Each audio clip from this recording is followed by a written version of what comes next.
youth, with its audacity and the promise of a grand future, often weaves dreams of glory and adventure. In distant lands where the sun kissed the skin and the wind whispered tales of bravery, many young men like Jack "Dusty" Campbell heard the call of war, not as a harbinger of doom, but as the melody of a personal epic. It was the year 1914, and the world buzzed with news of a conflict that promised to redefine borders and destinies.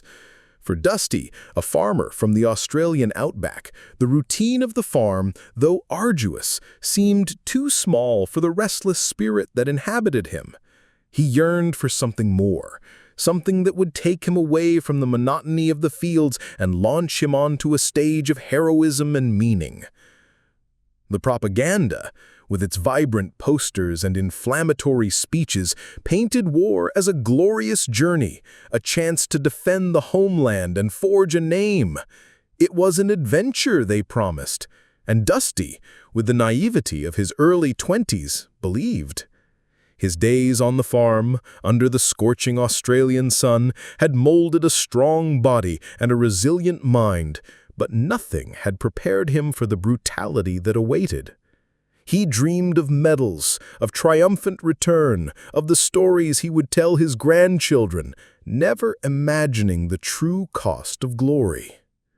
The vastness of the Australian interior, with its infinite horizons and the scent of eucalyptus in the air, now seemed like a distant, almost unreal scenario in the face of an imminent journey that would take him to the other side of the world, to an uncertain destiny. The nights under the starry sky of the southern hemisphere, where the constellations seemed brighter and the Milky Way stretched like a river of diamonds, were a stark contrast to the darkness that was approaching. He remembered the song of birds at dawn, the croaking of frogs in the ponds, the profound silence that only untouched nature can offer. All of this would soon be replaced by the thunder of cannons and the screams of men, by the smell of gunpowder and blood, by the constant threat of death that hovered over every step. He enlisted with a group of friends and neighbors, robust young men full of life, whose laughter echoed through the valleys before being muffled by the clamor of war. There was Thomas, the fisherman, with blue eyes and easy laughter, who dreamed of returning and buying his own boat to sail the blue waters of the Australian coast, free and without worries. William, the sheep herder, quiet and observant, whose calm seemed unshakable, even in the face of the prospect of combat, always with a book in his hands, seeking refuge in words and wisdom. And young Patrick, barely out of adolescence, with a face still marked by acne and contagious enthusiasm, who saw in war the chance to become a man, to prove his worth, to leave the mark of his feet in history without understanding the true dimension of sacrifice. The farewell to family was bittersweet, tears and tight embraces mixed with promises of return and the certainty that they would come back as heroes. Dusty's mother, with teary eyes, squeezed his hand tightly, a gesture he would feel for a long time, a memory of the warmth of home and the unconditional love that awaited him. His father, a man of few words, merely nodded, but the grip on his shoulder spoke more than any speech, conveying a mixture of pride and concern, a silent blessing for the dangerous journey that was beginning. The ship voyage across the oceans was a prelude to the unknown.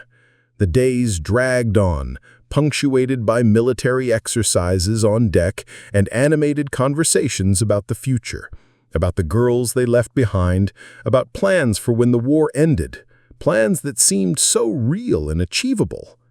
Camaraderie flourished among the ANZAC soldiers, a brotherhood forged in expectation and uncertainty, where each became the safe harbor for the other. They shared dreams, fears, and the excitement of a journey that would take them far from home to a place called Gallipoli, where, unknowingly, the promise of adventure would transform into a nightmare of sand and blood. The salty smell of the sea, the constant rocking of the ship, the songs sung in chorus under the starry sky, all of this contributed to the illusion that this was just a great voyage, a rite of passage to manhood before the triumphant return home. With each passing day, the distance from home increased, and with it, the anxiety and curiosity about what awaited them. The stories of bravery told by officers, the reports of easy victories, all fed the fantasy that war would be a brief interlude of heroism before a life of glory. Little did they know that glory in Gallipoli would be measured in survival, and heroism in silent resistance, in each gasping breath, and each step taken under enemy fire. The landing at Gallipoli in the early hours of April 25, 1915, was not the adventure Dusty had imagined. It was a brutal baptism of fire, a deafening chaos that tore the veil of his illusions.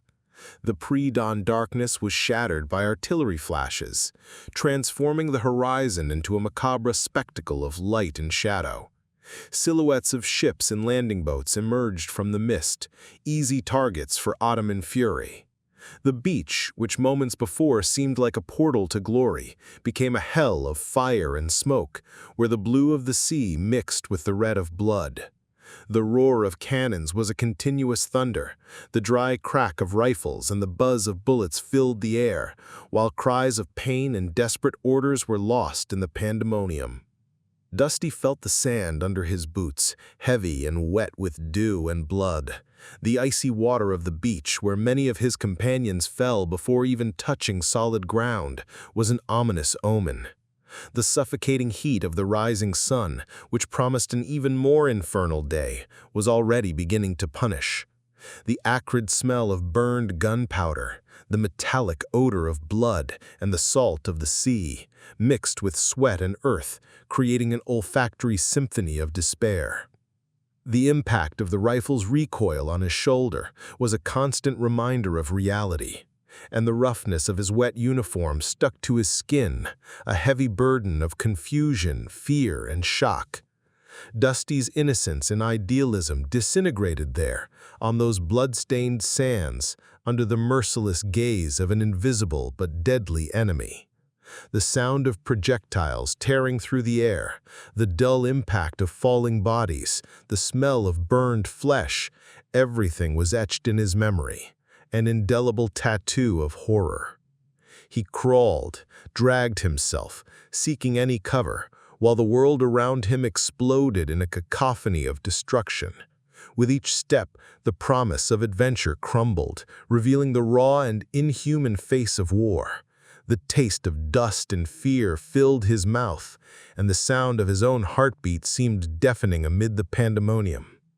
He saw terror in the eyes of others, a reflection of his own, and the certainty that life would never be the same settled in his soul, a cold and implacable truth that would accompany him from then on. Life in the trenches was daily torture, a test of endurance that few would pass unscathed. The claustrophobia of cramped spaces, the walls of damp earth, and the piled sandbags formed a labyrinth of misery. The gleam of bayonets and the flash of grenades were the only lights in a world of darkness and despair. The faces of soldiers, dirty and exhausted, reflected the soul of an army on the brink of collapse. The lunar landscape of no man's land, dotted with barbed wire and bodies, was a silent testimony to the carnage. The constant buzzing of flies, attracted to decomposing flesh, the muffled sound of excavations and the creaking of shovels were the soundtrack of death. The pungent smell of decomposition, sweat, urine, and mold permeated the air, a constant reminder of life's fragility. The sickly sweet and nauseating odor of ether, used in improvised bandages, mixed with the stench of dysentery that plagued the troops. The dampness and cold of the earth, the sticky sensation of mud, and the incessant sting of insects were Dusty's inseparable companions. The stiffness of his muscles after hours of vigil, the weight of his weapon, and the rough texture of his uniform were the embodiment of exhaustion. Death, once a distant abstraction, became a constant presence, not only from gunshots, but from diseases that silently claimed lives. Dusty saw his companions, one by one, succumbing to dysentery, typhoid fever, infections, and the very despair that settled like a dense fog. The loss of individuality was a high price to pay, and paranoia became a constant shadow, lurking in every corner of the trench, in every nocturnal noise, in every prolonged silence. The nights were torment, with the cutting cold and the distant sound of shots and cries of the wounded echoing in the darkness, reminding him of death's proximity. Sleep was a rare luxury, and when it came, it was populated with vivid nightmares of the day's horrors. Thirst was constant torture, his throat dry and scratched by dust and hot air. Water, when available, was murky and tasted of earth, but was still a welcome relief. Each day, hope for a quick end diminished, replaced by bitter resignation to that brutal existence. Rations were scarce, and the metallic taste of canned food was a constant reminder of the distance from home, of the fresh and abundant food he once took for granted. The desolate landscape, marked by explosion craters and barbed wire, seemed a reflection of his own soul, empty and wounded. Days turned into weeks, weeks into months, and the landscape of Gallipoli became an open-air cemetery. The trenches, once just holes in the earth, were now open veins of a dying body, filled with untold stories and shattered dreams. He witnessed the death of Thomas, the fisherman, struck by a sniper while trying to reach a water canteen. He saw William, the shepherd, succumb to typhoid fever, his body emaciated and feverish, his once observant eyes now glazed and lifeless. And young Patrick, the most enthusiastic of all, disappeared in a night raid, his laughter silenced forever. Each loss was a blow, a part of his own soul that drained away. Camaraderie, once a source of strength, was now a constant reminder of life's fragility. He saw the exhaustion in others' eyes, the same exhaustion he felt in his own soul. Food was scarce and tasteless, water rationed and often contaminated. The merciless sun during the day and the cutting cold at night were continuous torment. Hope, once a vibrant flame, was now just a dying ember, threatening to extinguish at any moment. Letters from home arrived sporadically, bringing news of a world that seemed increasingly distant and unreal. He read about harvests, about neighbors, about life that continued, and felt a lump in his throat, a mixture of longing and guilt for being there, alive, while so many others fell. The surrounding landscape was a constant reminder of that conflict's futility, with arid and rocky hills, dotted with dry bushes and the smell of death hanging in the air. Each day, the line between sanity and madness seemed thinner, and Dusty clung to the few memories of home like a castaway to a piece of wood. The constant sound of shots and explosions, even if distant, was a backdrop to his existence, a constant reminder of the war that surrounded him. He wondered if he would ever again feel soft grass under his feet, the smell of rain on dry earth, his mother's embrace. These small hopes were what kept him moving, a tenuous thread of sanity in a world of madness, a beacon amid the darkness that engulfed him. He found himself watching the stars at night, the same stars he saw at home, and for a brief moment felt connected to a world of peace and normalcy, before the brutal reality of the trenches pulled him back. Amid this hell, moments of action were explosions of brutality, where life and death were decided in seconds. The setting sun tinged the sky red and orange, an ominous omen for the final confrontation. The silhouettes of enemies, the Turks, advanced en masse, an implacable and dehumanized force, evil on earth, determined to annihilate everything in their path. The gleam of weapons and the trail of tracer bullets cut through the air, while the wide eyes of fear and determination of Dusty's companions reflected the struggle for survival. Dense smoke obscured vision, transforming the battlefield into an indistinct nightmare. The crescendo of battle noise was deafening, the thunder of artillery, the incessant fire of machine guns, the cries of war and agony, the sound of clashing bayonets. Dusty's own heart beat strongly in his chest, a war drum that echoed adrenaline and the survival instinct. The intense smell of gunpowder, fresh blood, and churned earth mixed with the sweat of final effort. The impact of explosions on the ground, the vibration of the rifle, the heat of the weapon's barrel, and the pain of small wounds were the brutal reality of each instant. Physical exhaustion was pushed to the limit, but the camaraderie forged in crossfire was the only force that kept them standing.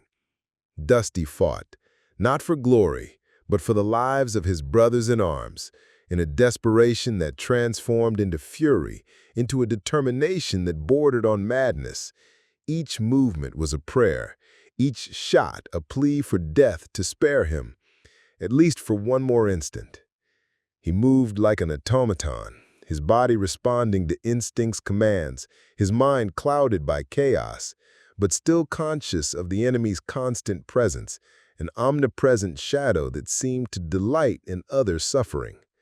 The sound of projectiles exploding around, the smell of death and destruction, the sight of mutilated bodies, everything merged into an overwhelming sensory experience that pushed him to the limit of his physical and mental resistance. He felt the earth trembling under his feet, the heat of nearby flames, the bitter taste of fear in his mouth. It was a macabre dance with death, where each step could be the last, and the only certainty was the uncertainty of the next moment. Sweat ran down his face, mixing with dust and soot, and his eyes burned, but he didn't blink, keeping focus on the approaching enemy. With each clashing bayonet, each cry of pain, each explosion, the line between life and death became thinner, and Dusty found himself immersed in a whirlwind of violence and despair. He knew he wouldn't leave there alive, but the idea of dying fighting, alongside his companions, brought a strange peace, a serene acceptance of the destiny that awaited him. His lungs burned, his muscles screamed for rest, but he continued, a soldier to the end, a guardian of the memory of those who had already fallen, a last bastion against the advancing darkness. The sun, now a blood-red disk on the horizon, cast long shadows over the desolate landscape of Gallipoli. Dusty and his companions, a handful of exhausted and wounded men, knew the end was near. The distant sound of boots and the murmur of enemy voices approached, announcing the final attack. There was no more fear, only a grim determination and an unwavering loyalty to each other.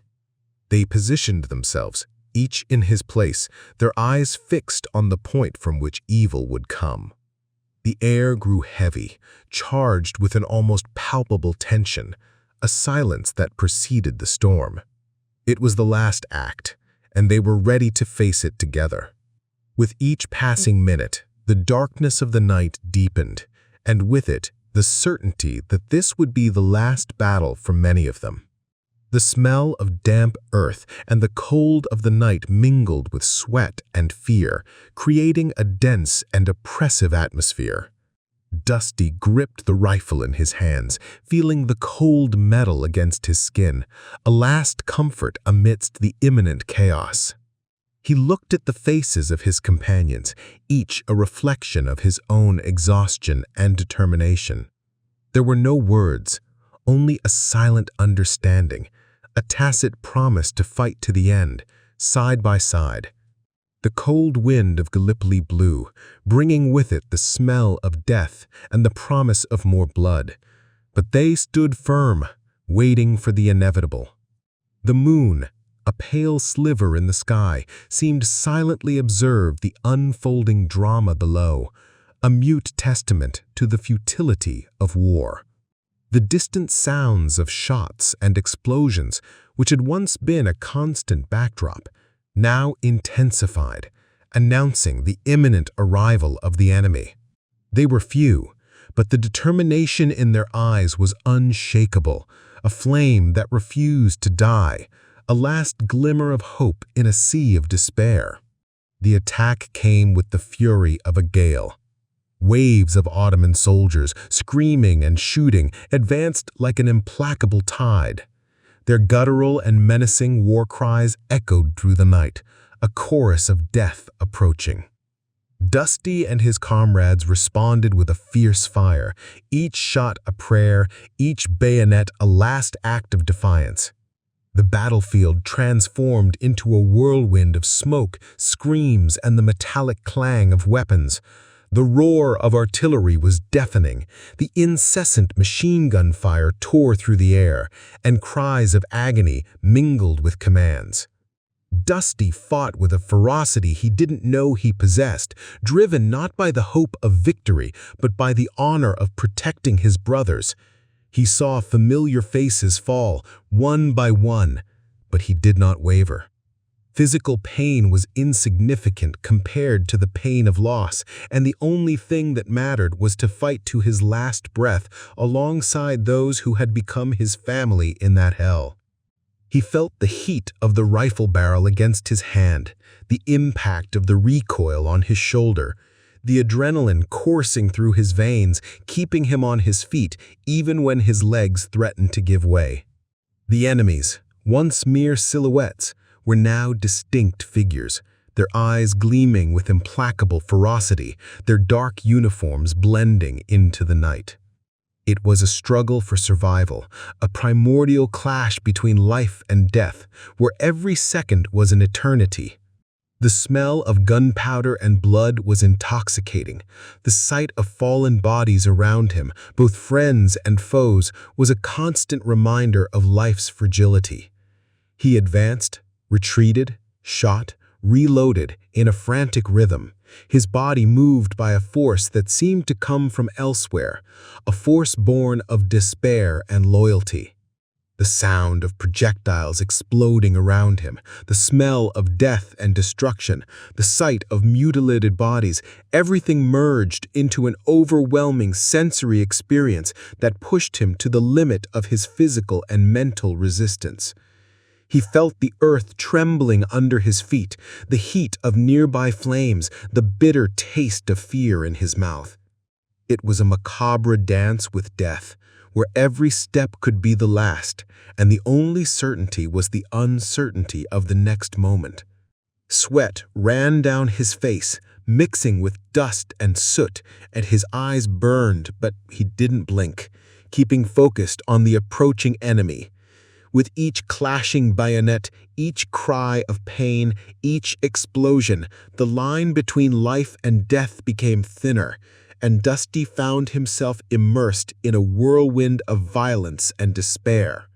He knew he wouldn't leave there alive, but the idea of dying fighting, alongside his companions, brought a strange peace, a serene acceptance of the destiny that awaited him.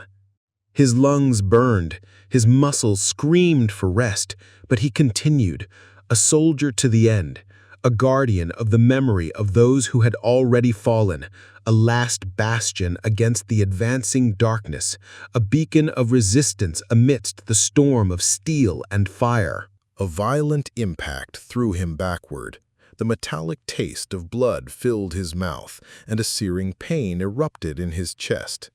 Dusty fell, but his eyes remained open, fixed on the sky that was beginning to darken, dotted with the first stars. He saw his companions still fighting, their heroic silhouettes against the twilight, each of them a beacon of resistance amidst the darkness. A faint smile appeared on his lips. He was not alone.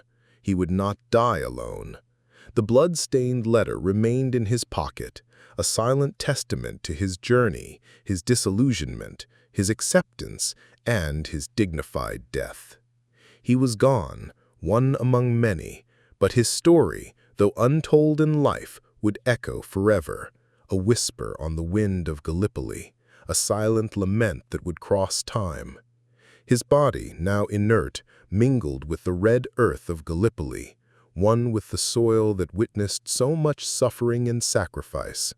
But his spirit and the message of his letter would fly beyond the trenches, beyond the oceans, beyond time, seeking a home where they could be heard and understood. The last image his eyes captured was that of his companions, fighting bravely, a final act of loyalty in a world that had lost all meaning. The sound of battle, once deafening, now became a distant murmur, and darkness embraced him, leading him to a well-deserved rest, a deep and dreamless sleep, far from the horrors of war. Those who remained in Gallipoli, their names may have been lost in the dusty pages of history, but their stories, like that of Jack "Dusty" Campbell, remain. The letter that never reached anyone, but survived in the pocket of a dead man, is a poignant reminder that war is not an adventure, but a tragedy that devours youth and innocence. It is an invitation to never forget the sacrifice of those who faced hell on earth, not for glory, but for loyalty, and so that their voices, even in silence, continue to remind us of the true cost of war. May their stories finally be told, so that the memory of those who remained in Gallipoli may never fade. May the sacrifice of these young men who exchanged the green fields of Australia and New Zealand for the red sands of Gallipoli serve as an eternal reminder of the futility of violence and the importance of valuing every moment of peace.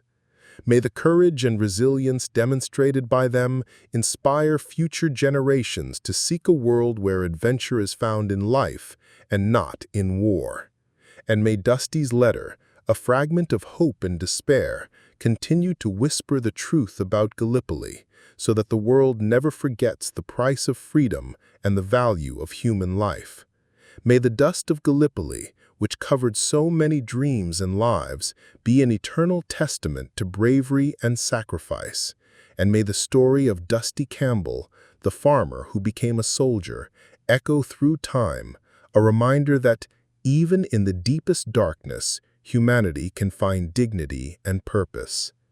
May the memory of the ANZACs and of all who fought and fell be honored not with the glorification of war, but with the celebration of peace and life, a legacy that transcends the trenches and battlefields, and that resonates in the hearts of all those who value freedom and humanity. May the story of Gallipoli be a beacon illuminating the path to a future where peace prevails over war, and where the lessons of the past are remembered forever.